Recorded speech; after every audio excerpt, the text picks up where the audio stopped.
नमस्ते सभी को, मैं सोमनाथ। तो स्वागत है आपका लर्न विद सोमनाथ में। तो पिछले वाली ज्योग्राफी के वीडियो में हमने चैप्टर 2 स्टार्ट किया था, जहाँ पे नेचुरल और वाइल्ड लाइफ रिसोर्सेज हमने पढ़ा था।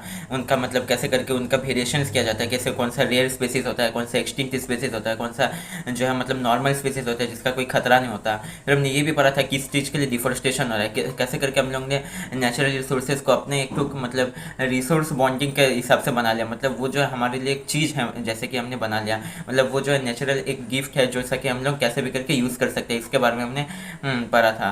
तो आज हम पढ़ने वाले हैं कि ये जो लार्ज स्केल डेवलपमेंट और कॉलोनियल फॉरेस्ट पॉलिसीज, ये सब से कैसे करके जो है मतलब आपका वाइल्ड लाइफ रिसोर्सेज अफेक्ट होता है या फिर नेचुरल रिसोर्सेज जो है वो अफेक्ट होता है।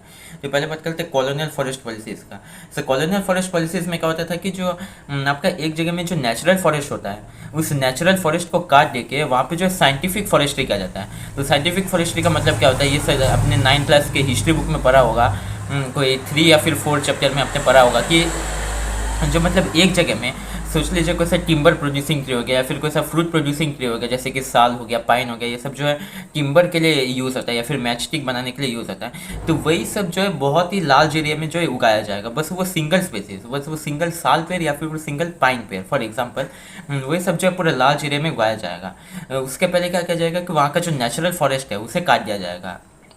एंड तो इससे से क्या होगा, वहाँ का जो बायोडाइवर्सिटी होगा, वहाँ का जो एनिमल रिसोर्सेज होंगे, वहाँ के जो अलग अलग जो स्पेसीज ऑफ ट्रीज होते थे, एनिमल्स होते थे, ये सब जो पूरे डिस्ट्रॉय हो जाएंगे। बस एक ही जो स्पेसीज जो है वो सर्वाइव करेगा। फिर उसके बाद क्या होता था कि जो इंडिया के जो फॉरेस्ट होते हैं, जैसे कि आपका साउथर्न स्टेट्स में जो आपका नीलगिरी जो फॉरेस्ट एरिया होता है, वहाँ पे आपका पाइन ट्रीज लगाया गया। फिर जो आपका नॉर्थ ईस्ट में जो रोडोडेंड्रॉन फॉरेस्ट जो है उसे काट दिया गया। ऐसे करके जो है बहुत सारे मतलब अलग अलग तरीके की डिस्क्रिमिनेटरी पॉलिसीज़ जो है लाए गए फॉरेस्ट पॉलिसीज़ के एरिया में। फिर उसके बाद क्या होता है कि जो लार्ज स्केल डेवलपमेंटल प्रोजेक्ट्स, जैसे कि आपका हीराकुद डेवलपमेंटल प्रोजेक्ट या फिर जो आपका जो भाखड़ा नंगल प्रोजेक्ट हो गया या फिर सरदार सरोवर डैम प्रोजेक्ट जो हो गया, इससे क्या होता है कि बहुत ज़्यादा डिफोरेस्टेशन होता है। डिफोरेस्टेशन किस हिसाब से होता है कि जो बहुत बड़े बड़े जो डैम्स बनाए जाते हैं। यहाँ पे दिया गया कि जो 1951 से आज तक के लिए मतलब कुछ 2013-14 के टाइम तक 5000 स्क्वायर किलोमीटर फॉरेस्ट एरिया जो है बस ये रिवर प्रोजेक्ट्स के लिए काटा गया है। उसके बाद क्या होता है कि रोड्स बनाए जाते हैं, रेलवेज बनाए जाते हैं, आपके सी पोर्ट्स, एयरपोर्ट्स। आपका जो वेस्टर्न घाट्स को देखा जाए तो वेस्टर्न घाट्स जो है आपका पूरे वेस्टर्न कोस्टल एरिया से लग के ही है। और वहाँ पे क्या होता है कि पहले जो है बहुत ज़्यादा फॉरेस्ट एरियाज देखे जाते थे, लेकिन अभी क्या होता है कि बहुत ज़्यादा डेवलपमेंट, बहुत सारे नए पोर्ट्स आ रहे हैं, फिर आपका एयरवेज हो रहे हैं। आपका महाराष्ट्र, गोवा, बेंगलुरु, मतलब जो कर्नाटक का स्टेट है, यहाँ पे बहुत ज़्यादा डेवलपमेंटल एरियाज हो रहे हैं, मतलब डेवलपमेंटल प्रोजेक्ट्स हो रहे हैं। तो इससे से क्या हो रहा है कि जो वेस्टर्न घाट्स का जो फॉरेस्ट एरिया होता था वो जो अभी वैनिशिंग होने के कगार में है।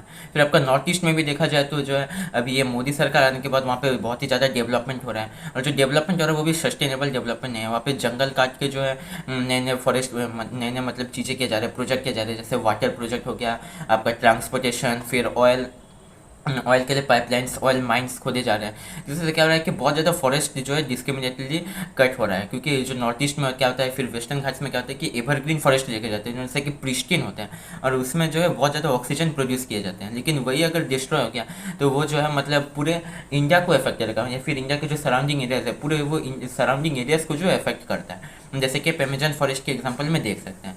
फिर उसके बाद क्या होता है कि हिमालयन यू बोल के एक ट्री होता है। जो हिमालयन यू क्या होता है कि एक तो मेडिसिनल हर्ब होता है, मतलब एक मेडिसिनल प्लांट होता है, जिसमें कि क्या होता है जो आपका कुछ 1940s के बाद से जो है बहुत ज़्यादा फॉरेस्ट फायर्स देखे गए थे। दूसरे से क्या होता है कि जो हिमालयन एरियाज में जैसे ज़्यादा देखे जाते हैं, जैसे हिमाचल प्रदेश, अरुणाचल प्रदेश, सिक्किम, ये सब जगह में ये सब ट्रीज जो देखे जाते हैं। लेकिन फॉरेस्ट फायर होने की वजह से क्या होता है कि थाउजेंड्स ऑफ नंबर्स में ये सब ट्रीज जो है वो मारे गए।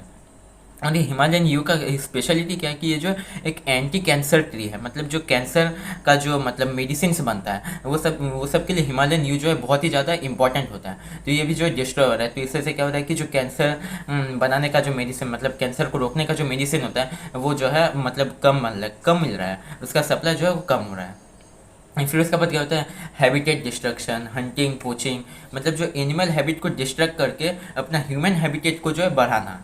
जो पॉपुलेशन बढ़ रहा है तो उससे से क्या हो रहा है कि लोग जो है पेड़ को काट दे रहे हैं और वहाँ पे अपना घर बना ले रहे हैं। तो इससे से क्या हो रहा है कि ह्यूमन का जो हैबिटेट हो रहा है वो वाला को उन लोग बढ़ा ले रहे हैं, लेकिन एनिमल का जो हैबिटेट होता है या फिर नेचुरल वेजिटेशन का जो हैबिटेट होता है उसे वो लोग घटा दे रहे हैं। ये फिर हंटिंग हो गया, पोचिंग हो गया, मतलब जो शिकार करना या फिर उनको जाल बिछा के उनको पकड़ना। बहुत सारे टाइम क्या होता है कि सर्कस दिखाने के लिए या फिर अलग अलग चीज़ों के लिए एनिमल को जो है जिंदा ही पकड़ लिया जाता है, या फिर कभी कभी उनका चीज जैसे कि आपका दांत हो गया, सींग हो गया, चमड़ा हो गया, इसके लिए जो उनको हंटिंग मतलब मार दिया जाता है। इससे से क्या हो रहा है कि और फिर डिफोरेस्टेशन तो जो है चालू है ही। इससे से क्या हो रहा है कि बहुत ज़्यादा जो है नेचुरल वेजिटेशन जो हो रहा है वो उसका बहुत ज़्यादा डिस्ट्रक्शन हो रहा है। और फिर ये भी एलिगेशंस लगाया जाता है कि जो फॉरेस्ट ट्राइबल्स जो होते हैं या फिर फॉरेस्ट कम्युनिटीज़ जो होते हैं, जो कि मतलब फॉरेस्ट के आसपास या फिर फॉरेस्ट के अंदर रहते हैं, वो सब जो है ज़्यादा डिस्ट्रक्शन करते हैं फॉरेस्ट का। क्योंकि उन लोग जो है झूम कल्टीवेशन करते हैं, उन लोग ग्रेजिंग करते हैं, अपने एनिमल्स का ग्रेजिंग करते हैं। उन लोग जो है अपना घर बनाने के लिए कभी कभी पेड़ को काटते भी है, क्योंकि उनका छत बनाने के लिए या फिर उनका घर का जो वॉल्स बनता है उसके लिए उन लोग जो है खाने के लिए शिकार करते हैं। तो इससे से जो है वो लोग बहुत ही ज़्यादा मतलब इन्वायरमेंटल डिस्ट्रक्शन करते हैं बोल के एलिगेशंस लगाया जाता है। तो इसमें क्या होता है कि झूम कल्टीवेशन जो है वो बहुत ही ज़्यादा डिस्ट्रक्टिव होता है, ये सब लोग मानते हैं। लेकिन जो आपका पेड़ काटते हैं घर बनाने के लिए, वो जो स्मॉल स्केल में जो पेड़ काटते हैं। लेकिन हमारा क्या करेंगे, देखेंगे कि एक मतलब फॉर एग्जांपल इतना साइज का एक घर है, तो इसके लिए हमें इतना बड़ा सा एक एरिया बनाएंगे, वहाँ पे लॉन बनाएंगे, वहाँ पे अपना पार्क बनाएंगे, स्विमिंग पूल बनाएंगे। इसके लिए जो है बहुत ज़्यादा हम पेड़ काटेंगे। उन लोग क्या करते हैं लिमिटेड नंबर में, और जैसे कि पेड़ काटने के बाद उस एरिया में जैसे और भी ज़्यादा पेड़ बढ़े उसका वो लोग ध्यान रखते हैं। फिर आपका जो ट्रीज को जो उन लोग फायरवुड्स के लिए भी काटते हैं, तो फायरवुड्स के लिए उन लोग क्या करते हैं, मतलब पूरे पेड़ को काट नहीं देते। उन लोग जो कुछ कुछ डाल उन लोगों को जो लेते हैं, मतलब पूरे पेड़ को जो जिंदा रखते हैं, जैसे कि उस पेड़ से और भी ज़्यादा दाल उग सके। लेकिन यहाँ पे क्या होता है, झूम कल्टीवेशन जो है थोड़ा सा डिस्ट्रक्टिव होता है। तो जो एनिमल हंटिंग में देखा गया, तो एनिमल में उन लोग ऐसे चीज़ों को हंटिंग करते हैं जैसे कि बहुत ही ज़्यादा मात्रा में देखा जाता है, जैसे कि आपका डियर हो गया या फिर जो आपका बारहा बोल के बोलते हैं उसे, वो सब जो उन लोग शिकार करते हैं। लेकिन नहीं, हम इंसान लोग क्या करते हैं, हम जो नॉन फॉरेस्ट कम्युनिटीज़ होते हैं उन लोग टाइगर का शिकार करते हैं, एलिफेंट का शिकार करते हैं, जो जैसा कि वल्नरेबल या फिर रेयर स्पीसीज के अंदर आता है। और फिर क्या होता है कि जो आपका अमेरिकन और सोमालियन, मतलब अमेरिका जो बहुत ही डेवलप कंट्री है, वहाँ पे बहुत ही रिच पीपल लोग रहते हैं, और सोमालिया में जो है बहुत ही गरीब लोग रहते हैं। तो उन दोनों का अगर कंज्यूमशन को अगर देखा जाए, कितने लोग कितना कंज्यूम करते हैं, और क्योंकि डायरेक्टली और इनडायरेक्टली हर एक चीज़ जो नेचर से आता है, तो जो कंज्यूमशन का जो रेट से है, हम लोग पता कर सकते हैं कि कौन जो है ज़्यादा से ज़्यादा नेचुरल वेजिटेशन को डिस्ट्रक्ट कर रहा है, मतलब कौन जो है नेचुरल रिसोर्सेज को ज़्यादा से ज़्यादा डिस्ट्रॉय कर रहा है। तो अमेरिका और सोमालिया का अगर हम कंपेरिजन करें, तो हमें पता चलेगा कि एक एवरेज अमेरिकन जो है वो एक एवरेज सोमालियन से 25 टाइम जो है ज़्यादा कंज्यूम करता है, 25 टाइम ज़्यादा नेचुरल रिसोर्सेज वो कंज्यूम करता है। इससे सब पता कर सकते हैं कि रिच कम्युनिटीज़ ज़्यादा मतलब नेचुरल डिस्ट्रक्शन के लिए दायी हैं, मतलब जिम्मेदार हैं, या फिर जो पुअर कम्युनिटीज़ जो है ज़्यादा जिम्मेदार हैं। तो यार बहुत हो गया ये डिस्ट्रक्शन का झंझट, अभी कॉन्जर्वेशन का बात करते हैं फटाफट। So conservation of forest and wildlife in India. तो 1952 के नेशनल फॉरेस्ट पॉलिसी के तहत जो है 33% ऑफ इंडियन लैंड, यानी कि 1/3 of India's land should be covered with forest. लेकिन अब क्या देखा जाता है कि कुछ 22 या फिर 23% जो है इंडिया का जो है कवर्ड विद फॉरेस्ट है। और ये जो है मतलब गवर्नमेंट के रिसर्च के हिसाब से, मतलब गवर्नमेंट के एस्टिमेशन के हिसाब से बढ़ रहा है। लेकिन अगर एक्चुअल में देखा जाए, अगर ग्राउंड में जाके देखा जाए, तो ये जो है घट भी रहा है। तो इससे से हमें पता नहीं कर सकते कि यार ये जो 22% है ये ज़्यादा है या फिर कम है। फिर उसके बाद क्या देखा जाता है कि जो आपका 1960 और 1970 के बीच में जो एनवायरमेंटलिस्ट लोग थे, उन लोग बहुत ज़्यादा डिमांड करने लगे कि यार ये जो हंटिंग हो रहा है, मतलब जो आपका उस टाइम जो राजा महाराज लोग थोड़ा बहुत पावरफुल होते थे, तो उन लोग जो बहुत ज़्यादा शिकार करते थे अपना घर को सजाने के लिए, वहाँ पे टाइगर स्किन लगाते थे या फिर कोई से सींग लगाते थे। फिर आपको पता है कि जो मतलब बहुत मूल्य, मतलब बहुमूल्य जो दुर्लभ टाइप का एक पलंग होता है, सोने का जो पलंग होता है, वो भी जो है हाथी के दांत से बनाया जाता था। तो ये सब जो है बंद होना चाहिए। फिर क्या हुआ, 1972 के time wild life protection act जो इम्प्लीमेंट किया गया था। इससे क्या गया कि कुछ कुछ जो स्पेसीज है, जिन लोगों की रेयर स्पेसीज है या फिर वल्नरेबल स्पेसीज है, उन लोगों को जो प्रोटेक्शन दिया जाएगा थ्रू नेशनल फॉरेस्ट या फिर जो नेशनल पार्क्स या फिर जो आपको वाइल्ड लाइफ सेंचुरीज, इन सब के तहत जो इन लोगों को जो प्रोटेक्शन दिया जाएगा। और अगर इनका कोई शिकार होता है तो फिर इसके ऊपर जो है कानूनी व्यवस्था किया जाएगा, मतलब इनके ऊपर जो है कार्यवाही किया जाएगा। फिर उसके बाद क्या होता है कि पहले जो होता था, मतलब बस बड़े बड़े जो एनिमल्स होते थे, जैसे राइनो हो गया, टाइगर हो गया, आपका एलिफेंट हो गया, ये सब जो है पहले इंक्लूड किया जाता था। फिर उसके बाद आपका कश्मीर स्टैग, हंगूल, क्रोकोडाइल, ये सब जो है ज़्यादातर इंक्लूड किया जाता था। लेकिन उसके बाद से क्या हुआ कि धीरे धीरे जो है प्लांट स्पेसीज, आपका इवन इंसेक्ट्स लोग भी आने लगे, और फिर बर्ड स्पेसीज, ये सब भी जो है आने लगे। हम बात करते हैं प्रोजेक्ट टाइगर का। तो प्रोजेक्ट टाइगर जो होता है 1973 के टाइम ये स्टार्ट हुआ था। इसमें क्या होता था कि जो टाइगर लोगों को जो है, टाइगर एक तो मतलब ये बहुत ही मैग्निफिशेंट एक तो एनिमल होता है। और इस सोच लीजिए, अगर आपको टाइगर को कॉन्जर्व करना है तो इसके लिए आपको क्या कॉन्जर्व करना पड़ेगा, हरिण को, मतलब डियर को, या फिर आपका जो उसका जो शिकार होता है उसे जो कॉन्जर्व करना पड़ेगा।